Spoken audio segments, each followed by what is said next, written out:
Donc, troisième Filiconie pour aujourd'hui, qui est dans l'ordre général le Filiconie numéro 30.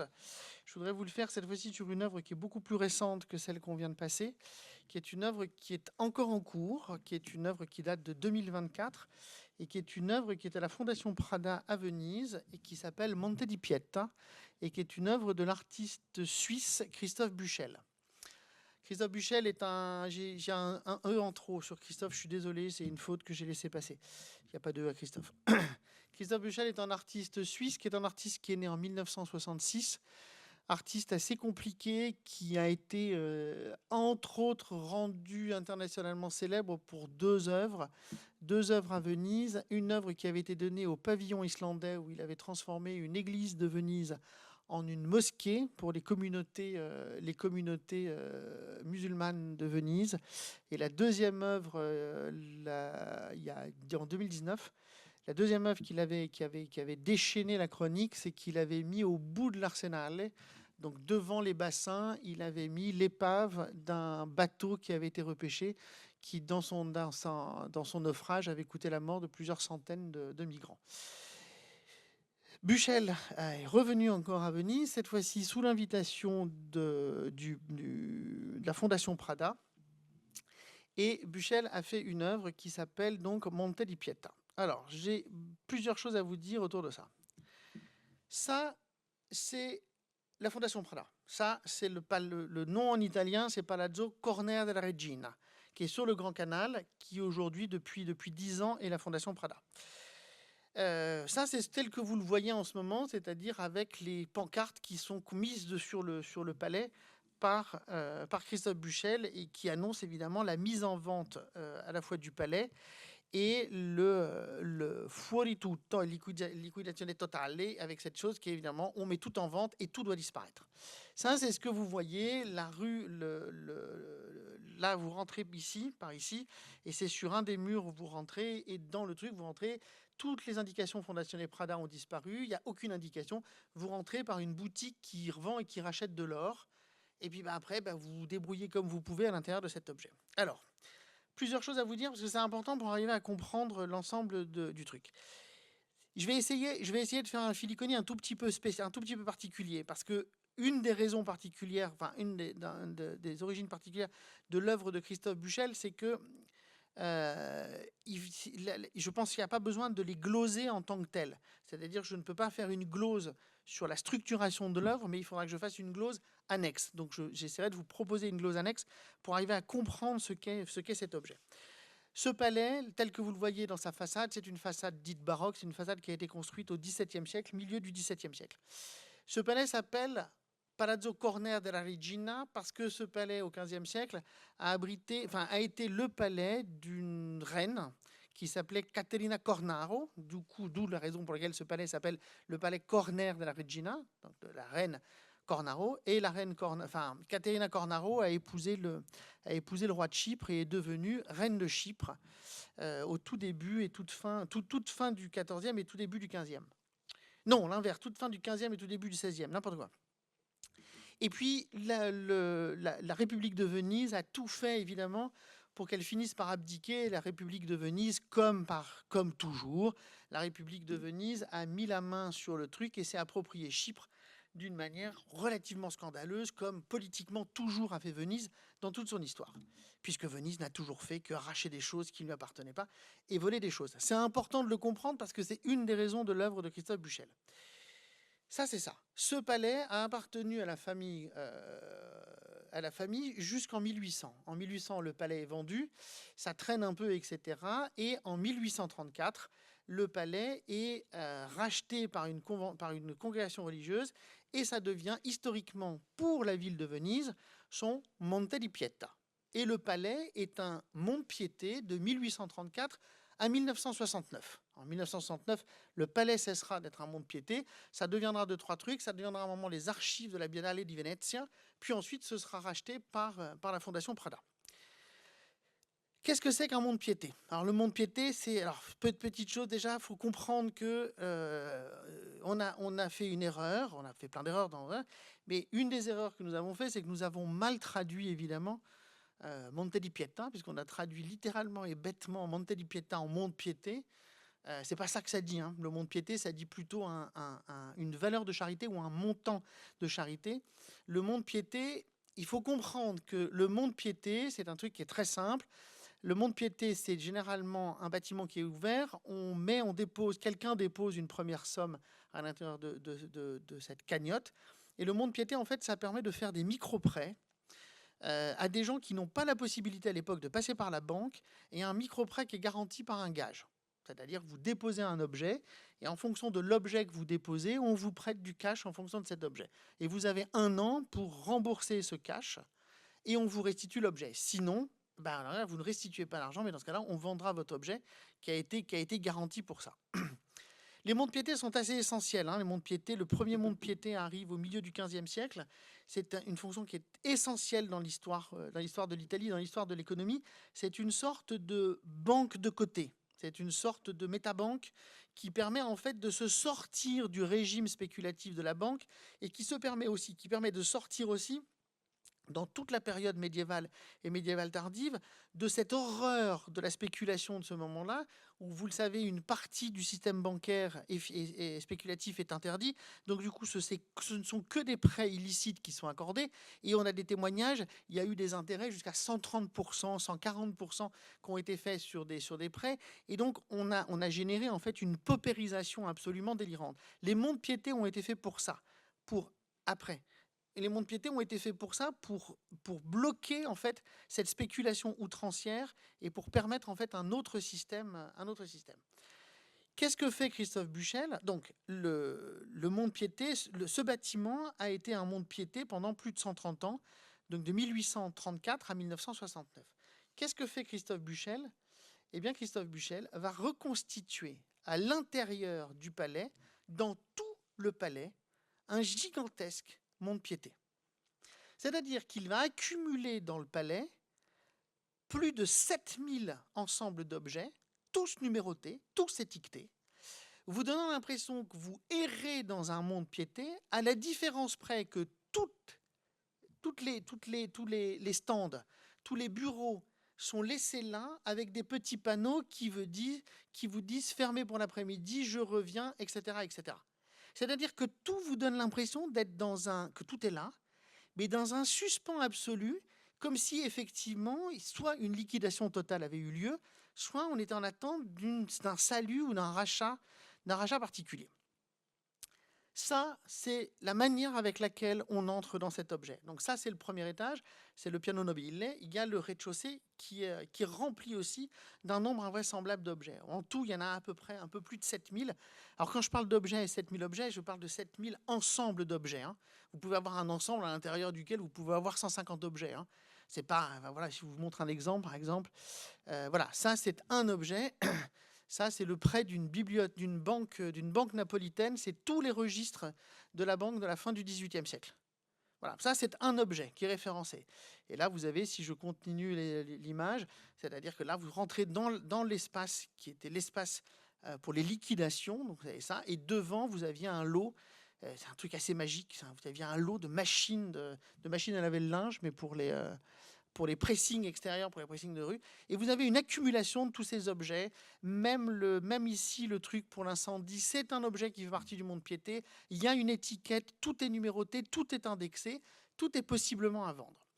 Donc vous rentrez dans cette chose, dans une sorte de perte absolument totale autour de ça. Et ce que vous arrivez à comprendre, c'est que quelque chose d'autre est ouvert à l'intérieur, c'est-à-dire que entre le rez-de-chaussée et le piano nobile, vous avez les appartements qui généralement sont fermés, qui sont ouverts.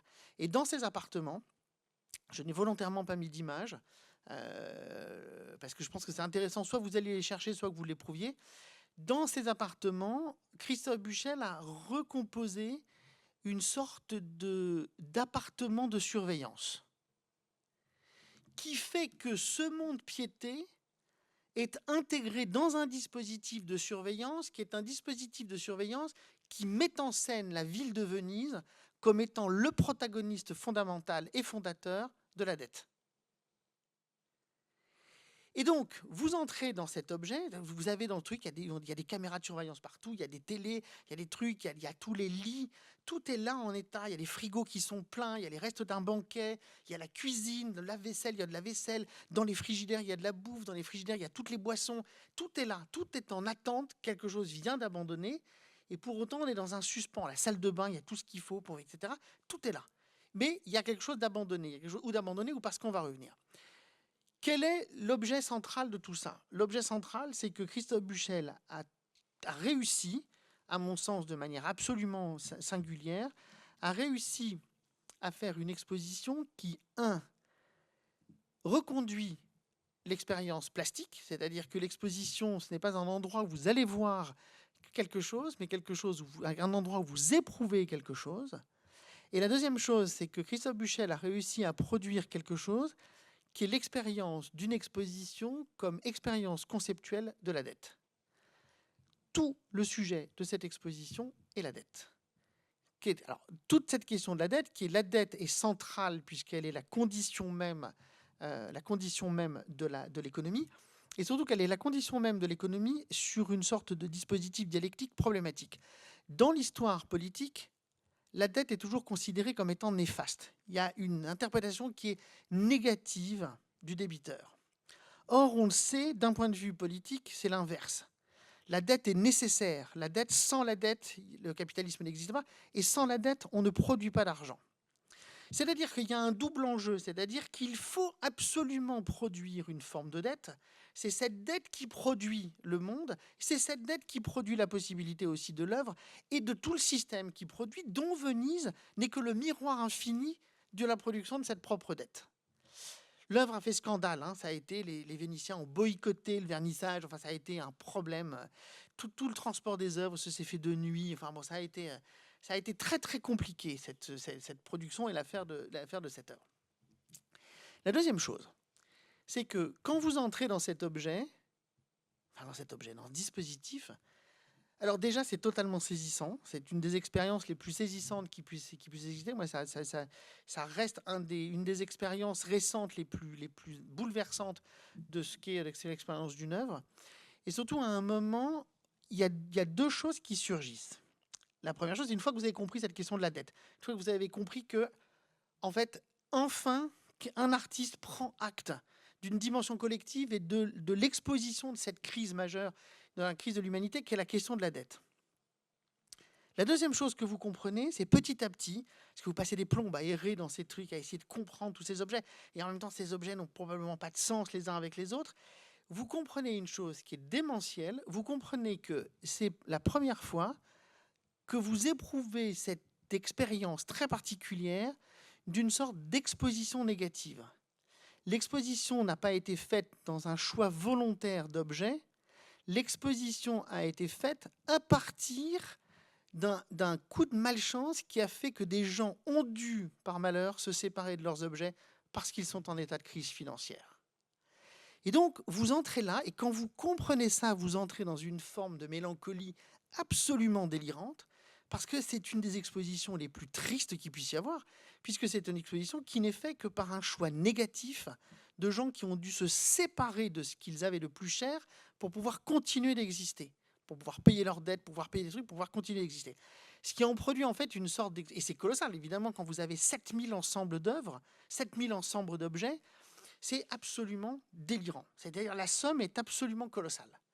Et donc évidemment, la masse de mélancolie que produit l'œuvre est absolument délirante. Petite anecdote, quand vous sortez du bâtiment, et que vous êtes sur le Fondamenta, il y a plein de panneaux partout où c'est écrit que c'est à vendre, etc., avec des numéros de téléphone. Si vous prenez votre téléphone et que vous appelez, vous appelez, et là ça décroche. Et là, qu'est-ce qui se passe quand vous décrochez? Alors, ça, j'avoue que je trouvais ça très bouleversant. Évidemment, c'est pas une agence immobilière qui vous répond pour vendre un truc. En fait, vous avez un fragment du Cœur des esclaves de Nabuchodonosor de Verdi. Et là, en fait, voilà. Toute la question de la servitude est là. Toute la question de l'épreuve de la servitude est là. C'est-à-dire que ce que vous venez de voir, vous êtes allé jusqu'au bout de votre enjeu de petit être du monde contemporain, jusqu'au bout, vous allez éprouver, et là, ce que vous allez écouter, c'est cet air des esclaves de Nabucco de Verdi, qui est évidemment un truc évidemment emblématique, qui est entre autres évidemment la fondation d'émancipation du peuple italien, mais qui est fondamental pour comprendre à la fois la relation à la servitude et la relation de la servitude à la dette. Je ferme ma parenthèse.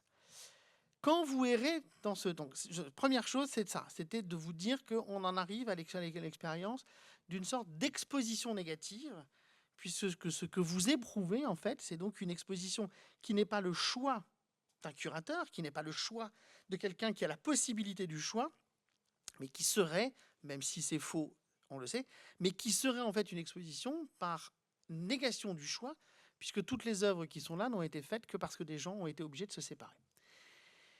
Et puis, alors, ça n'a pas commencé par ça, parce que c'est pas comme ça que j'ai commencé à avoir un choc. Ça, je vous donne le truc parce que c'est le plus exemplaire.